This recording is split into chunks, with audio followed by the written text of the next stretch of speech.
चलिए मैं आपसे पूछता हूँ, बस एक पल भर में पूरी पृथ्वी पर से लाखों लोग पलक झपकते ही गायब होकर चले जाएं। क्या होगा अगर यूरोप के उत्तर और अफ्रीका के हिस्से से राष्ट्रों का एक बड़ा गठबंधन इकट्ठा हो जाए और इसराइल पर आक्रमण करने की कोशिश करें? क्या होगा अगर विशाल एस्ट्रॉइड अंतरिक्ष से गिरकर पृथ्वी से टकराने लगे? क्या आपको पता है कि बाइबल के अनुसार भविष्य में इन सारी घटनाओं के घटित होने का अनुमान पहले से किया गया है? आज हमारे 3 अतिथि हैं ऐसे बाइबल विद्वान जो ग्रीक और हिब्रू जानते हैं। इन्होंने कुल 157 किताबें लिखी हैं। ये हमारे मेहमान हैं। ये हैं doctor Mark Hitchcock, doctor Ron Rhodes और जेफ किनले। ये दिलचस्प बात है कि प्यू रिसर्च सेंटर के सर्वेक्षण से पता चला कि 10 में से 4 अमेरिकियों का विश्वास है कि हम अंत के दिनों में जी रहे हैं। इसके अलावा उन्हें पता चला कि 70% सुसमाचार मसीह प्रचारक मानते हैं कि यीशु मसीह उनके जीवन काल के दौर में वापस आ सकता है। बाइबल इन चीजों के बारे में कहां बात करती है? आज जॉन अंकरबर्ग शो के इस विशेष एपिसोड में आप ये जान जाएंगे।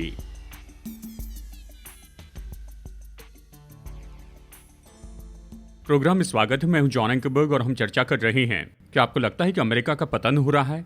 क्या आपको लगता है कि हम अमेरिका के अंत की ओर आ रहे हैं, जैसे हमारे मंच के एक विद्वान बता रहे हैं?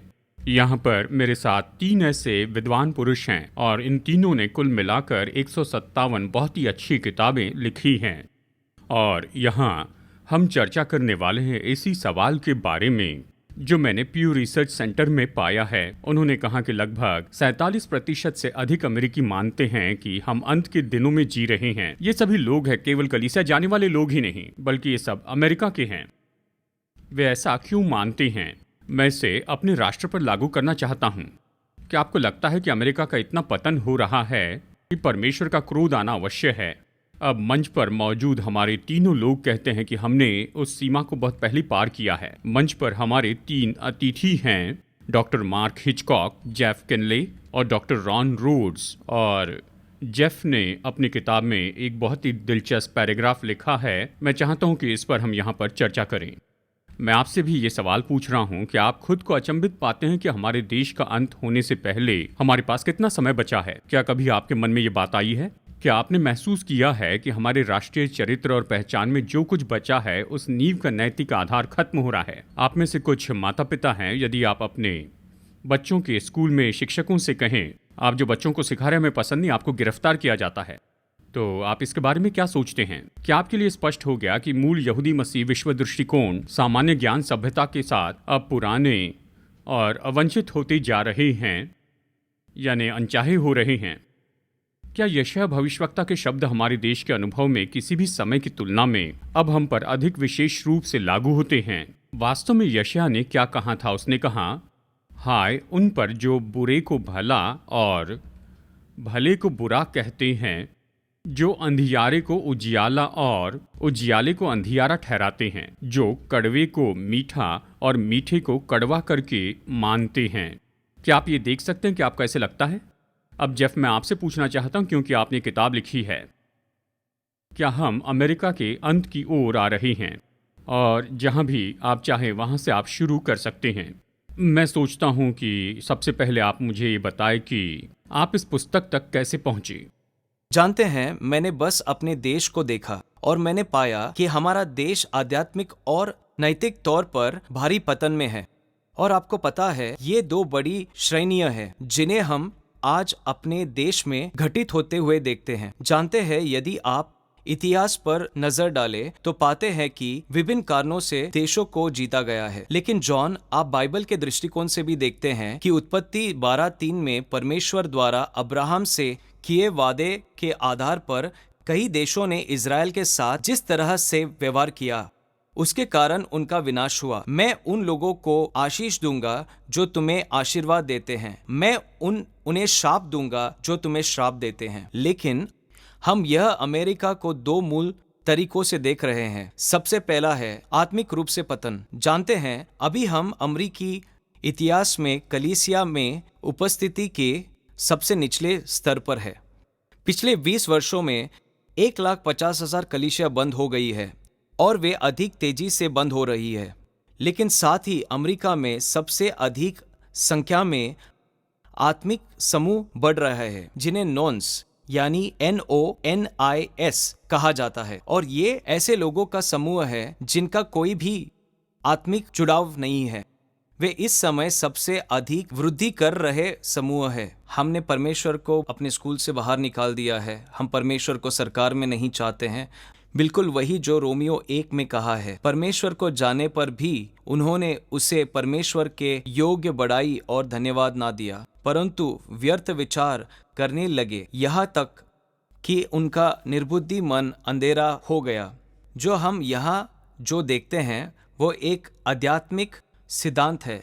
जब एक निर्माता के रूप में हम परमेश्वर के मूल विचारों को ठुकराते हैं, तो परमेश्वर कहता है, मैं वास्तविकता, मानवता, उत्पत्ति, कामुकता की तुम्हारी समझ पर रोशनी धीमी कर दूंगा।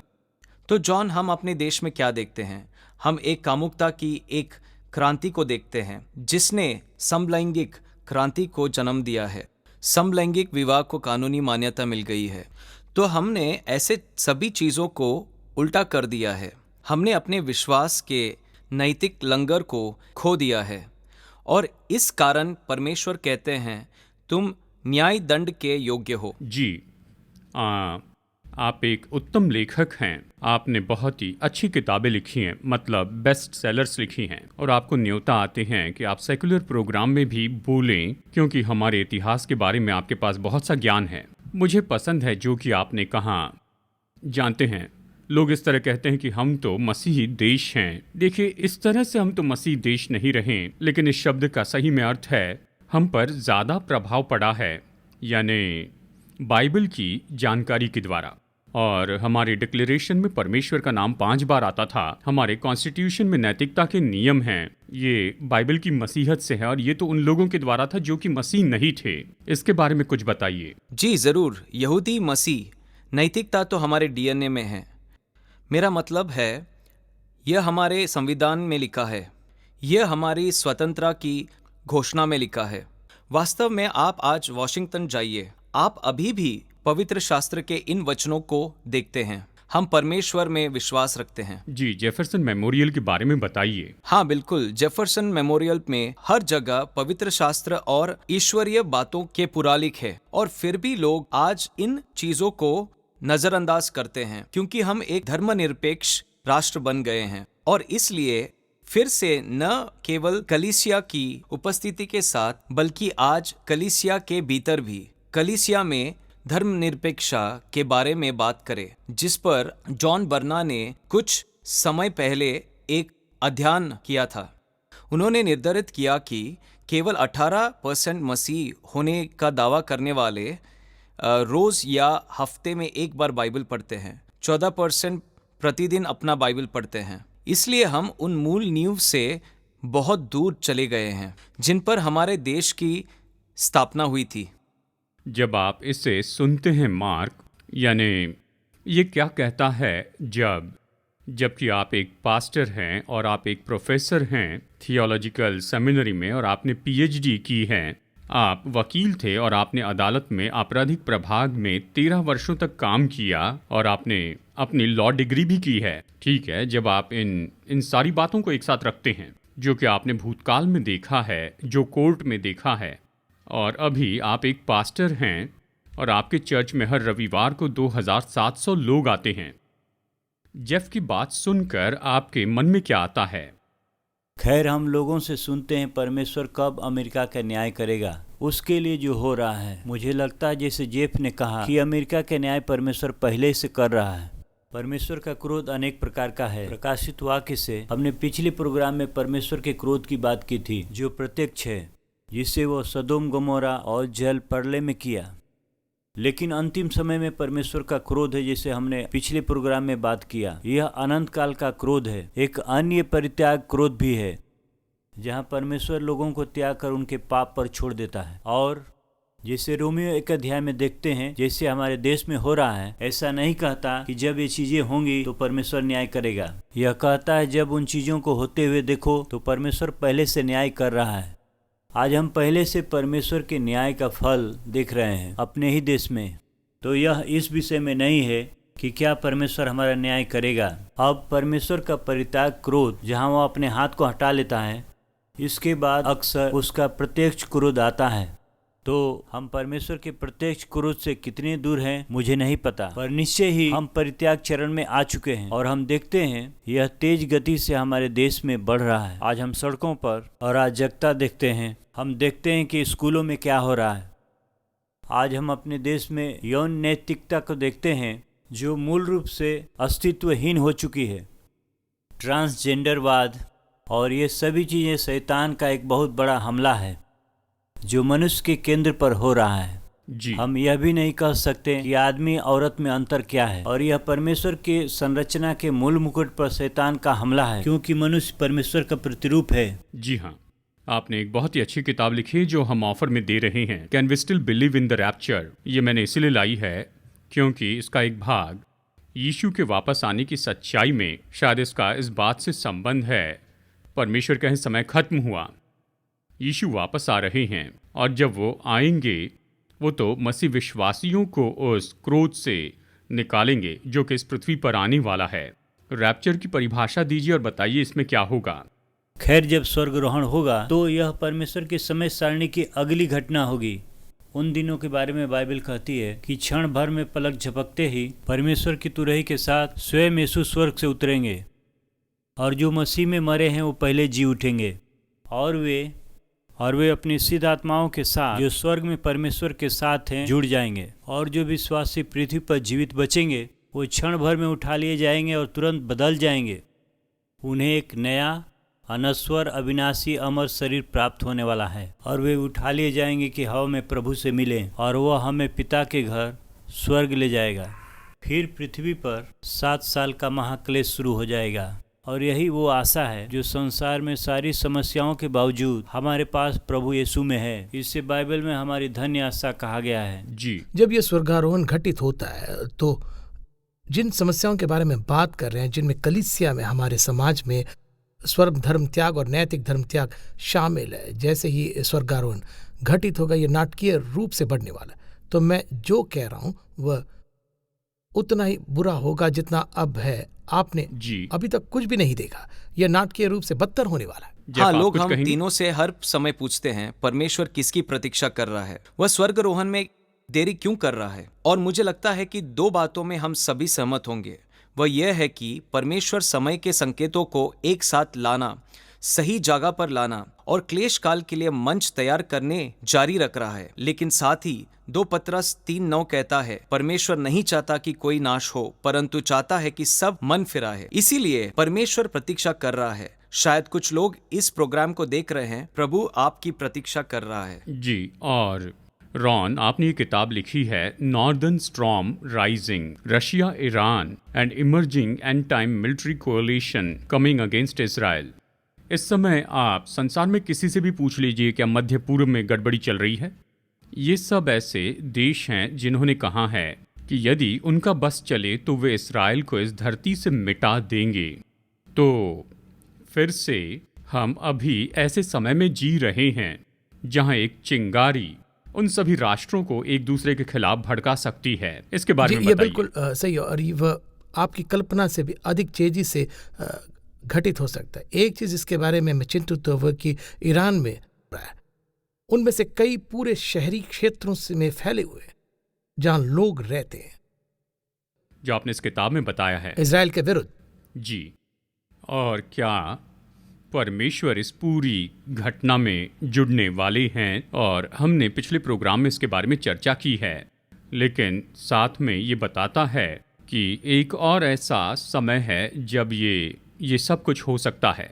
इस प्रोग्राम के समय में भी ये हो सकता है, क्योंकि उन दोनों ने कहा है, जानते हैं अगर तुम ऐसा करोगे, और आप यहाँ पर बता रहे हैं कि बाइबल में पहले बताया गया है कि क्या होगा। जी, ये सही है। और खतरनाक बात यह है कि इन राष्ट्रों का आपस में पहले से गठबंधन है। बिल्कुल सही।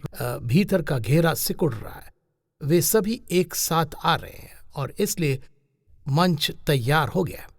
ठीक है। अब जो बात मुझे बहुत ही दिलचस्प लगी है वो है, मैंने 78 यूनिवर्सिटी कैंपस में सिखाया, खासकर गैर मसीह लोगों को, और जब हम ऐतिहासिक तथ्य बताते हैं यीशु के बारे में, उसका जीवन, मृत्यु और जी उठने के बारे में, मिनेसोटा की यूनिवर्सिटी में मैं लगभग 1000 विद्यार्थियों के सामने बात कर रहा था और मैंने कहा अगर आप मेरी बात 1 घंटे तक सुनेंगे तो अगले 1 घंटे तक आप मुझसे सवाल पूछ सकते हैं। और एक सवाल आया जिसने मुझे हैरान कर दिया और वो ये था।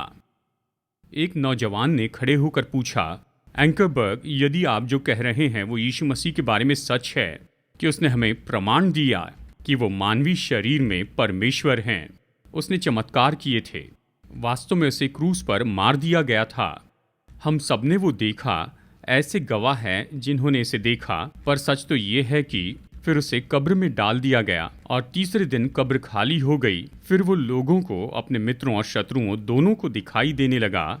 उसके पुनरुत्थान के 2 साल बाद वो ऐसे व्यक्ति के सामने प्रकट हुआ जो मसीहों को मार रहा था। वो था प्रेरित पौलुस, पर वो तो यीशु का प्रेरित नहीं था। उसने पहले यीशु पर विश्वास नहीं किया था, इसलिए वो नए नियम के संदर्भ में दोष निकालने वालों का प्रिय था। उनका मानना है कि पौलुस की लगभग 7 पुस्तकें सच्ची हैं जो पौलुस ने लिखी थी। लेकिन इस विषय में हम कहाँ जा रहे हैं? ऐतिहासिक यीशु के लिए प्रमाण प्रस्तुत कर रहा था। वो वास्तव में क्रूस पर मर गए, जी उठे और लोगों के सामने प्रकट हुए और हमें इसकी ऐतिहासिक गवाही भी मिली है। तब एक व्यक्ति ने उठकर कहा, एंकरबर्ग, यदि आप जो कह रहे हैं वो सच है तो मैंने इसे पहली बार क्यों सुना है? इसने मुझे हैरान किया। कॉलेज कैंपस में मुझे पहले कभी ऐसा अनुभव नहीं मिला। आज मैं उतना आश्चर्यचकित नहीं हूं जितना बहुत पहले होता था। देखिए, आज ये कहा गया कि बाइबल सर्वव्यापी है लेकिन फिर भी अदृश्य है। सही में क्या आपको इसका मतलब है? जी, ये सर्वत्र है पर कोई इसे पढ़ नहीं रहा है। मसीही कलीसिया में भी बहुत से मसीह उपभोक्तावादी दृष्टिकोण अपना रहे हैं। वे रविवार को जल्दी ठीक होने के लिए कलीसिया में रुकते हैं, पर इससे उन पर कलीसिया का प्रभाव खत्म हो जाता है। इस बीच, जैसा कि हमने पुराने आपसे मित्र वॉल्टर मार्टिन कहा करते थे, हमारे यहाँ बहुत से मसीह मसीहों को अब हमारी संस्कृति से आकर्षित नहीं रही है। हम भयभीत है, बाकी सब चिल्ला रहे हैं पर मसीह पीछे हट रहे हैं। हम ऐसा नहीं कर सकते।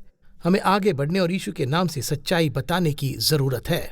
परमेश्वर का सत्य सरल दृष्टि में छुपा हुआ है। यह स्वर्ग में है जो परमेश्वर की हस्तकला का ऐलान करता है। हम सृष्टि से समझते हैं कि परमेश्वर कौन है, एक लिखित रिकॉर्ड जो ऐतिहासिक और साहित्यिक रूप से सटीक साबित हुआ है। यह यीशु मसीह की व्यक्तित्व में है और ये उसके गवाहों के द्वारा है। और जॉन, मैं हमेशा ये भी कहना चाहता हूँ कि रात जितनी अधिक अंधेरी होती है, उजाला उतना ही अधिक चमकता है। देखो, या तो हम अंधेरे को कोस सकते हैं या हम एक मोमबत्ती जला सकते हैं, और वो मोमबत्ती यीशु मसीह की रोशनी है।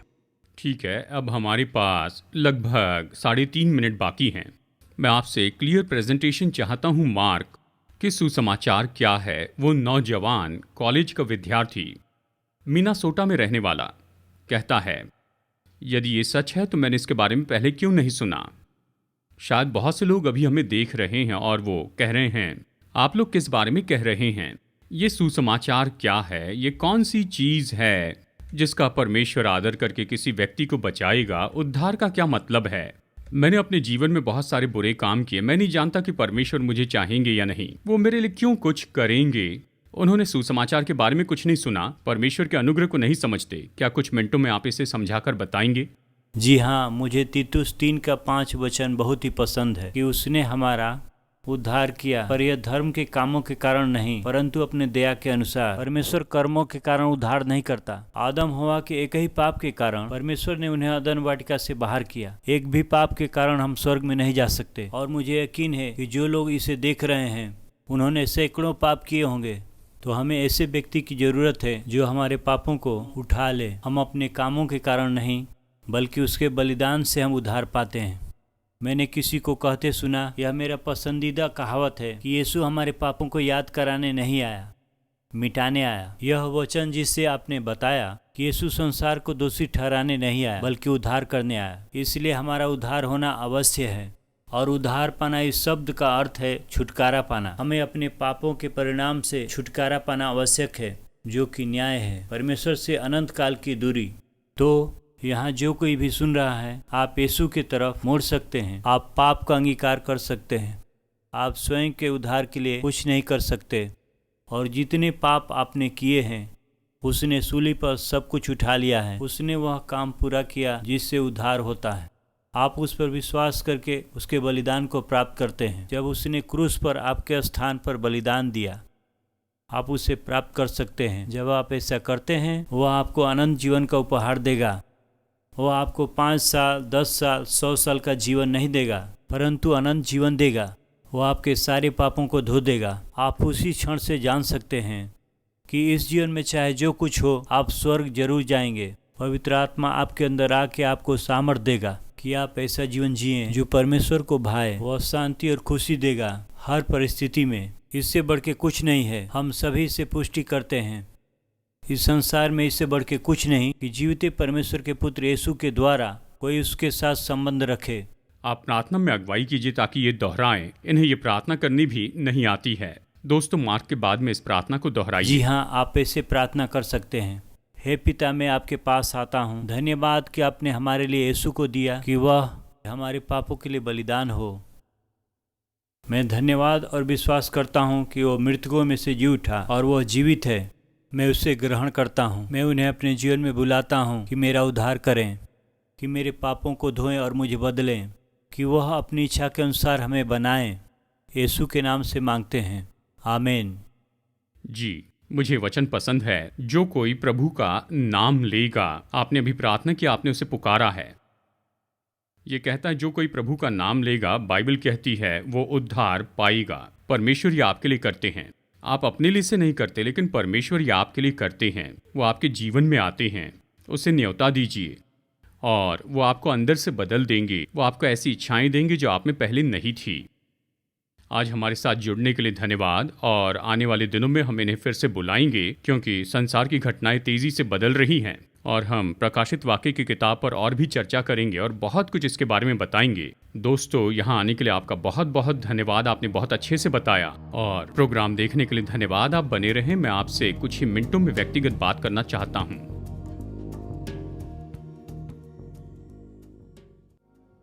आज हमारे साथ जुड़ने के लिए धन्यवाद। यीशु ने कहा कि वो खोए हुओं को ढूंढने और उनका उद्धार करने आया है।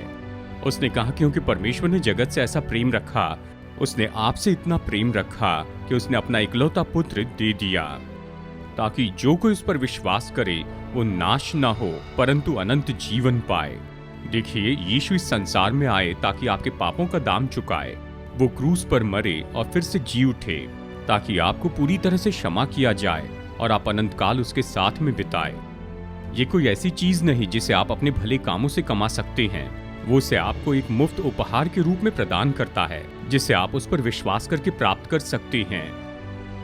अगर आप इसे अभी करना चाहते हैं और यीशु को अपना उद्धारकर्ता बनाना चाहते हैं, तो मैं न्योता देता हूं कि सरल प्रार्थना में मेरे साथ जुड़िए। बस कहिए, प्रिय परमेश्वर, मुझसे प्रेम करने के लिए आपका आभारी हूँ। मैं जानता हूँ कि मैं एक पापी हूँ और मैं इसी समय आपसे क्षमा मांगता हूँ। मैं विश्वास करता हूँ कि यीशु आपका पुत्र है और वो मेरे सभी पापों के लिए क्रूस पर मरा। मैं ये भी विश्वास करता हूँ कि आपने उसे मृतकों में से जीवित कर दिया। अभी मैं उस पर अपने उद्धारकर्ता के रूप में भरोसा करना चाहता हूँ और इस दिन से आगे मैं उसे अपने परमेश्वर के रूप में उसका अनुकरण करना चाहता हूँ। कृपया मुझे आपके लिए जीने की शक्ति दें। मैं इसे यीशु के नाम से मांगता हूँ, आमीन। अब दोस्तों, एक दिन मैंने भी ऐसी ही प्रार्थना की थी। अगर आज आपने ये प्रार्थना की है तो मैं चाहता हूं कि आप जान लें कि परमेश्वर ने क्या करने की प्रतिज्ञा की है। बाइबल कहती है, क्योंकि जो कोई प्रभु का नाम लेगा, यानी कि अगर आपने ये प्रार्थना की है तो अगर ये प्रार्थना की, मैं चाहता हूं कि आप देखें परमेश्वर क्या कहते हैं कि वो करेंगे। उसने कहा वो उद्धार पाएगा। परमेश्वर यही तो करते हैं, वो आपको उद्धार देने का वादा करते हैं। अगर आप द जॉन एंकरबर्ग शो के और भी प्रोग्राम्स देखना चाहते हैं या दोस्तों को शेयर करना चाहते हैं, आप इसे मुफ्त में कर सकते हैं अपने फोन पर हमारे ऐप के द्वारा। बस अपने डिवाइस के ऐप स्टोर पर जाइए और सर्च कीजिए एंकरबर्ग। इसे डाउनलोड करने के बाद आप इस सीरीज को फिर से देख सकते हैं और साथ ही 100 से भी ज्यादा दूसरे प्रोग्राम्स किसी भी समय किसी भी जगह पूरी तरह मुफ्त में। इन वीडियो को अपनी भाषा में पाने के लिए बस हमारी ऐप खोलिए और टैप कीजिए लैंग्वेजेस पर। आपके लिए एक और बहुमूल्य स्रोत है हमारा डिसाइपलशिप कोर्स। इस मुफ्त के 40 पार्ट के डिसाइपलशिप कोर्स में हमारे विशेष अतिथि सुंदर और श्यामला कृष्णन आपका कदम ब कदम मार्गदर्शन करेंगे कि यीशु के पीछे चलने का क्या अर्थ है। चाहे आप नए विश्वासी हो या कुछ समय से यीशु के पीछे चल रहे हो, ये कोर्स प्रभु के साथ बढ़ने में आपकी मदद करेगा। आप इसका व्यक्तिगत उपयोग कर सकते हैं अपने छोटे ग्रुप में या अपने मित्र को शेयर कीजिए। बस जाइए JA शो ऐप पर और टैप कीजिए ऑनलाइन कोर्सेज पर, या फिर ऑनलाइन जाइए jabible.org पर और इसे देखें। और इसी के साथ हमारी ऐप आपकी मदद करती है कि आप 1000 से भी ज्यादा भाषाओं में बाइबल पढ़ सकें। बस केवल बाइबल आइकॉन पर टैप कीजिए जो हमारे ऐप के मेन पेज पर है और अपनी भाषा ढूंढने के लिए इसके खुलने के बाद आप अपनी भाषा चुन सकते हैं ऊपर से दूसरे बॉक्स पर टैप करने के द्वारा।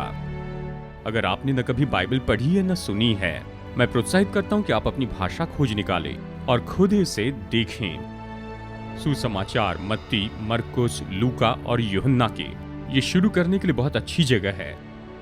आज हमारे साथ जुड़ने के लिए धन्यवाद। आशा अगले हफ्ते इसी समय आप फिर जुड़ेंगे जॉन एंकरबर्ग शो के एक और एपिसोड के लिए। तो तब तक प्रभु आशीष दे और अगले हफ्ते मुलाकात होगी।